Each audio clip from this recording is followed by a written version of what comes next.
Que se passerait-il si je vous disais que 97% de l'argent mondial n'existe pas physiquement? L'économie moderne repose sur une illusion numérique, si fragile qu'elle pourrait s'effondrer instantanément. Chaque transaction bancaire, chaque prêt immobilier, chaque salaire versé utilise de l'argent qui n'a jamais été imprimé. Cette révélation va bouleverser votre compréhension de la richesse et de la pauvreté dans notre société. Selon la Banque d'Angleterre, seulement 3% de l'argent mondial existe sous forme de billets et pièces tangibles. Le reste représente des chiffres informatiques, stockés dans des serveurs bancaires à travers la planète. Votre compte en banque ne contient pas d'argent réel, mais des promesses électroniques de paiement futur. Cette digitalisation massive de la richesse a créé la plus grande bulle financière de l'histoire humaine. Les banques centrales impriment de l'argent en appuyant sur des boutons d'ordinateur sans contrepartie physique. La Réserve fédérale américaine a créé 4 600 milliards de dollars entre 2019 et 2021 par simple saisie numérique. Son bilan est passé de 4 200 milliards à 8 800 milliards, représentant 36% du PIB américain. Cette création monétaire instantanée défie toutes les lois économiques que nos grands-parents connaissaient. L'argent moderne naît et disparaît selon les décisions algorithmiques de quelques institutions financières. Quand vous contractez un prêt de 200 000 €, votre banque ne possède pas cette somme. Elle inscrit simplement ces chiffres sur votre compte en créant de la monnaie scripturale ex nihilo. Cet argent virtuel devient réel seulement parce que le système financier accepte cette fiction collective. Si tout le monde réclamait son argent simultanément, le système bancaire s'effondrerait en quelques heures. Silicon Valley Bank a perdu 42 milliards de dollars de dépôts en une seule journée en mars 2023. En 24 heures, la banque était fermée avec un solde de moins 958 millions de dollars. Cette vitesse de destruction illustre la fragilité de notre système monétaire numérique. Si vous voulez comprendre comment cette illusion monétaire contrôle votre vie, abonnez-vous et activez les notifications, car cette analyse révèle les secrets que les banques préfèrent cacher. Le système fractionnaire permet aux banques de prêter 90% de l'argent déposé par leurs clients. Mais la Réserve fédérale a complètement éliminé les réserves obligatoires en mars 2020.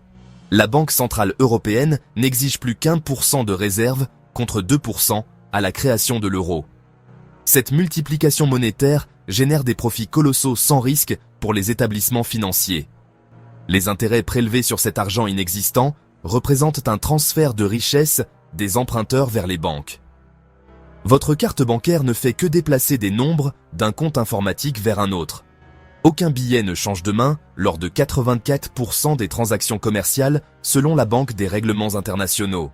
Les commerçants acceptent ces chiffres virtuels uniquement par confiance dans le système bancaire. Cette confiance représente le seul pilier maintenant l'ensemble de l'économie mondiale en équilibre. Les crypto-monnaies, comme Bitcoin, révèlent l'absurdité de notre système monétaire traditionnel. Elles prouvent qu'on peut créer de la valeur monétaire sans banque ni gouvernement. Pourtant, ces devises numériques restent plus tangibles que l'argent bancaire classique grâce à la blockchain. Leur succès démontre que la valeur monétaire dépend uniquement de l'acceptation collective. Cet effet de réseau social explique pourquoi les gens acceptent la monnaie fiduciaire selon les recherches du FMI. Le billet d'autorité envers les banques centrales maintient la légitimité du système monétaire. Le biais de confirmation pousse les citoyens à ignorer les preuves des limites monétaires. Les marchés financiers échangent quotidiennement 7 000 milliards de dollars d'argent purement virtuel. Ces transactions ultra rapides génèrent des profits sur des fluctuations de millièmes de centimes. Les algorithmes de trading haute fréquence représentent 50 à 60% du volume des actions américaines. Cette spéculation informatisée déconnecte complètement la finance de l'économie réelle. Le quantitative easing permet aux banques centrales d'acheter leurs propres dettes avec de l'argent créé virtuellement. La BCE a déployé 1850 milliards d'euros lors de son programme d'urgence pandémique. La Banque du Japon continue d'acheter des obligations sans limite supérieure depuis des décennies. Cette pratique équivaut à imprimer des billets pour se prêter à soi-même. Les États financent leurs déficits avec cet argent fantôme sans contrepartie productive. Cette création monétaire infinie dilue la valeur de l'épargne de tous les citoyens. Les produits dérivés représentent 716 milliards de dollars d'engagement financier virtuel selon la BRI. Ces instruments complexes parient sur des paris, créant des chaînes spéculatives infinies. La valeur notionnelle de ces contrats dépasse 8 fois la richesse mondiale réelle. Les dérivés de taux dominent avec 579 milliards, soit 81% du total mondial. Leur effondrement pourrait anéantir l'économie mondiale en quelques heures seulement. Cette concentration extrême voit 14 dealers contrôler 82% des montants notionnels totaux. L'effet de levier permet d'investir 100 fois plus que son capital réel grâce à l'argent virtuel. Les hedge funds contrôlent des milliers de milliards avec quelques dizaines de milliards de réels. Cette amplification artificielle transforme les petites fluctuations en catastrophes systémiques. L'argent virtuel amplifie tous les risques et toutes les bulles spéculatives.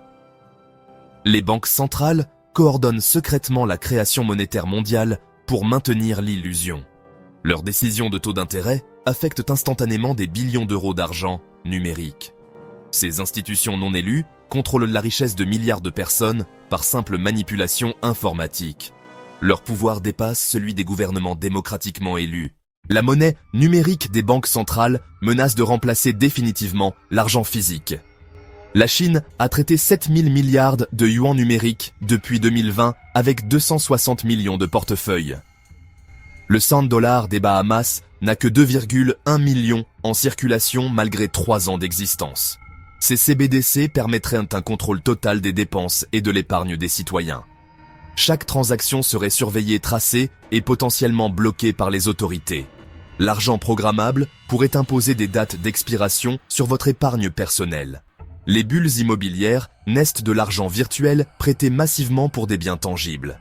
Les prix explosent car les banques financent l'achat avec de l'argent créé instantanément. Cette inflation monétaire transforme le logement en investissement spéculatif plutôt qu'en besoin fondamental. L'argent virtuel déconnecte les prix immobiliers des revenus réels des familles. Crédit Suisse a subi 119 milliards d'euros de retrait au 4e trimestre 2022. En mars 2023, cette banque de 167 ans était vendue pour 3 milliards après un sauvetage de 250 milliards. L'hyperinflation résulte toujours d'une création monétaire virtuelle excessive par les autorités. L'hyperinflation allemande de 1923 atteignait 726 milliards de % d'inflation mensuelle. La Hongrie détenait le record avec 41,9 quadrillions de % mensuels en 1946. Le Venezuela a culminé à 53 millions de % d'inflation annuelle en 2019. Ces effondrements monétaires anéantissent l'épargne de millions de familles innocentes. L'argent virtuel permet aux gouvernements de voler leurs citoyens par dévaluation programmée. Les métaux précieux représentent la seule richesse tangible face à l'argent virtuel. L'or et l'argent conservent leur valeur indépendamment des manipulations numériques. Leur rareté physique les protège contre la création monétaire infinie des banques centrales. Posséder des actifs tangibles devient vital quand l'argent virtuel s'effondre soudainement. La crise de confiance dans l'argent virtuel déclencherait l'effondrement instantané du système financier. Les banques ne pourraient pas honorer les retraits simultanés de leurs clients paniqués. Les distributeurs automatiques se videraient en quelques heures, révélant la vacuité du système. Northern Rock, en 2007, fut la première panique bancaire britannique en 150 ans. Cette révélation brutale replongerait l'humanité dans le troc et l'économie de survie primitive. Les réseaux sociaux accélèrent maintenant les crises de confiance à vitesse numérique. L'économie comportementale explique pourquoi nous acceptons cette illusion monétaire collective. La preuve sociale renforce l'acceptation car tout le monde utilise cette monnaie virtuelle. Le biais d'ancrage nous fait considérer les prix numériques comme référence absolue. L'aversion aux pertes nous pousse à maintenir le système plutôt que de tout remettre en question.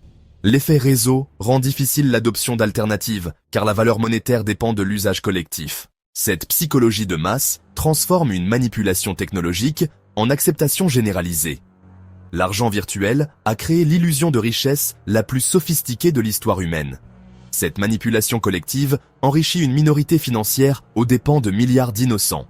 Les algorithmes de trading fonctionnent en 5 à 10 microsecondes, selon la Banque des règlements internationaux. Cette course technologique implique des centres de données et réseaux micro-ondes dédiés. Le flash crash de 2010 a démontré comment le retrait algorithmique amplifie la volatilité extrême. Ces taxes d'arbitrage de latence coûtent 5 milliards annuellement aux marchés globaux. Comprendre cette réalité vous protège contre les prochaines crises monétaires programmées. L'avenir appartient à ceux qui distinguent de la richesse réelle, de l'illusion numérique savamment orchestrée. Partagez cette vidéo pour révéler la vérité sur notre système monétaire factice. Abonnez-vous pour découvrir comment protéger votre patrimoine contre ces manipulations financières. Dites-moi en commentaire si cette révélation change votre vision de l'argent et de la richesse. L'illusion monétaire ne peut fonctionner que tant que les citoyens restent ignorants de sa véritable nature.